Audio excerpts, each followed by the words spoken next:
There's been this debate that's went on for a decade and a half, almost 2 decades now, as to who is more critical, more key to the success of the New England Patriots and their long-running dynasty. Was it the quarterback Tom Brady, or was he just a product of the Bill Belichick system? Who truly was more instrumental? Who's better at what they do? Bill Belichick or Tom Brady? Tom Brady or Bill Belichick? And after almost 2 decades, we were finally going to get that answer in the 2020 season because Tom Brady, after 20 years in in New England, decided that he wanted to take his talents down to Tampa Bay, of all places. Tampa Bay. So we're going to finally get the answer, like, is Tom Brady all these years really just a product of the system, or some version of that, or was Belichick just a great beneficiary of having an all-time great Hall of Fame GOAT-level quarterback? Well, if you were basing it off of what happened in the 2020 season, you got your answer.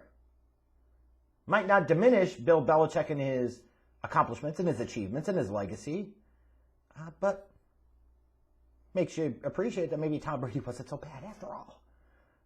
Because certainly year one of the divorce worked out much better for Tom Brady and his new team than it did for Bill Belichick and Brady's old team.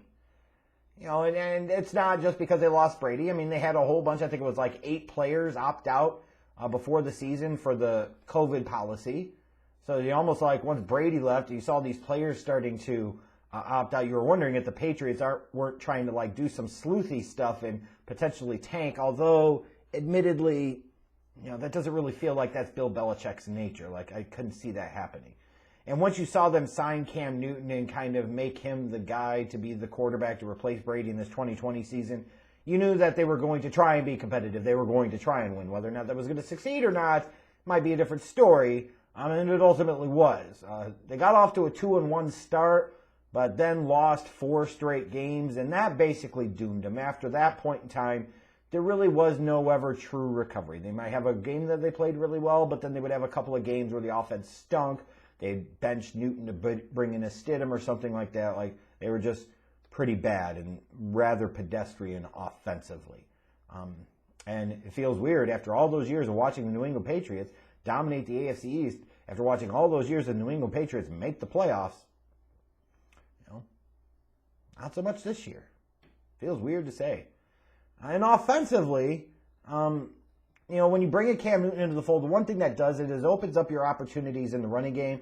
You're going to tend to be a more prolific running team, and they certainly were. Even with having Sony Michel, their former first-round pick, for only 9 games, they were 4th in the league in rushing yards per game on offense. The problem is they couldn't throw the ball with any consistency or any regularity. They were 30th in the league in passing yards per game. They didn't have any 1,000-yard receivers. They didn't have Edelman. They didn't even have Cam get to a whopping 3,000 yards passing, let alone 4,000 yards. N'Keal Harry, the first-round pick from 2019. Oh, he's a stud. His whopping 309 yards receiving. Imagine what they would have done without him. Yeah. So former first-round picks giving you shit. You only have Edelman for 6 games. And Cam Newton's washed and done as a thrower. He just is, folks. Admit it. You know, it's no surprise this team at times struggled to score points. They had 6 games where they were under 20 points. And they just, in general, struggled to move the ball through the air, which you were used to having a Patriots team over the years that was able to move the ball through the air with Brady and some of the weapons they had on offense. An entirely different-looking team. You know, defensively, they held up well against the run. They were top 10 against the run in the league, but they were towards the back of the pack against the pass, and part of that was just no real pass rush. Like, it just was a mediocre, average, you know, non-playoff team in New England this past season. That's the reality of it. And it feels weird because you're so used to the Patriots being relevant. You're so used to the Patriots being a contender, being in the mix, but nothing lasts forever. And you certainly saw that here with the 2020 season. I think the bigger question is, does this start to expose where over the years Bill Belichick, the general manager, has gotten in the way of Bill Belichick, the head coach, and you've had a lot of notable misses with draft picks, etc. Like, are we looking at the end of it? Like, are we getting to that point?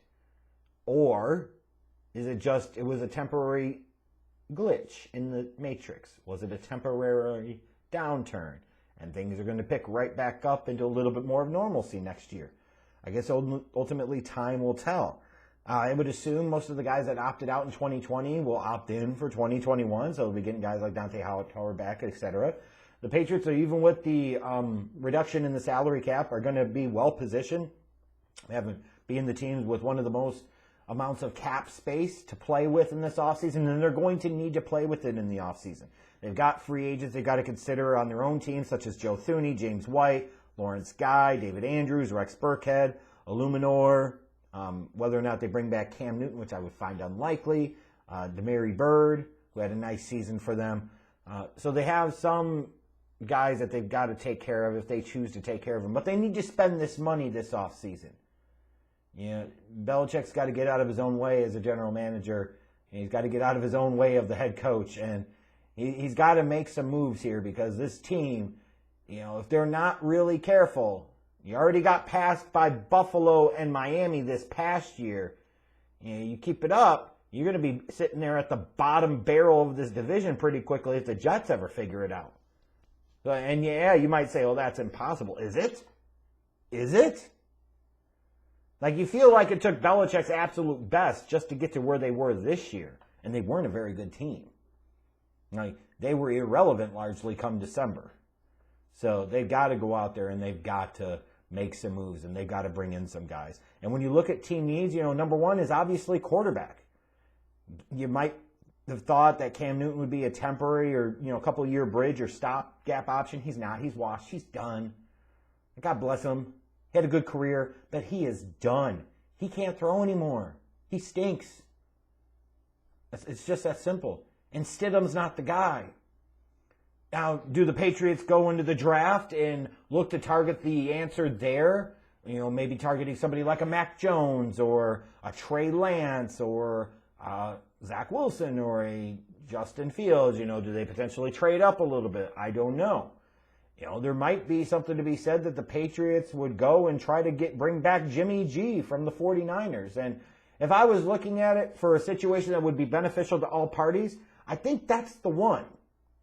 Yeah, I know it's like, oh, you're going to bring Jimmy Glass in? Like, yeah, I get you. There's risk there, inherent risk there. But the 49ers need to move on from him.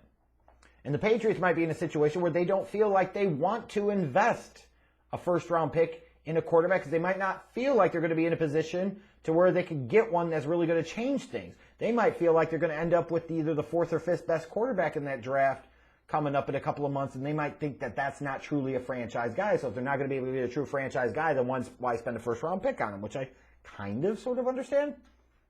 So you can bring in Jimmy G, bring him back to familiar territory, work with Belichick, who is somebody who he's very familiar with, work with Josh McDaniels, his offensive coordinator, again, somebody he's familiar with.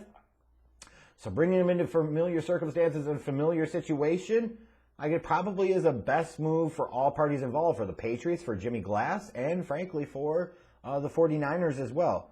But either way, whatever they do with the quarterback position, they have to do something. They have to. And then once they do, the primary focus of this offseason is they have to get skill talent. No more of these N'Keal Harrys that are big guys that can't get separation. Like, they need guys that are quality route runners that can get separation. They need playmakers. They need difference makers on the outside. You can basically say they need two starting wide receivers, whether that's two outside guys or that's a flanker and a freaking slot guy. Doesn't matter. They need two of them. They have a gaping void at tight end that they haven't been able to plug since Rob Gronkowski left a couple of years ago. So you've got to find a guy there. Like, that's where the focus of this draft has to be. I know that, when you talk about defense, and I misspoke earlier when I said they were great against the run and not so good against the pass. It was the reverse. They were pretty good against the pass, but bad against the run, but they didn't really have any pass rush. I know you can sit there and say, they need an impact edge rusher, and they certainly do. But the bottom line is the Patriots need to be able to score more damn points. And with what they rolled out there in 2020, they didn't get the job done. And if they don't invest heavily, seriously, and significantly in this offense, both at the quarterback position and at skill positions, and multiple investments at the skill positions, and you could be right back in the same spot you were in 2020 and 2021, and you might be worse, and you might be ringing up the butt-naked rear of the AFC East. You can talk about the arrogance and the splendor of the Belichick way all you want. But, 2020 was his first chance to really show, and it just speaks to in the NFL, like, coaching is great. It can get you to a certain point. But you got to have the guys that can get it done. It's not just about X's and O's. It's about the Jimmies and Joes, too. And they are severely lacking in the Jimmies and Joes on the offensive side of the ball, and they have to get better there if they want to be back in the mix next season.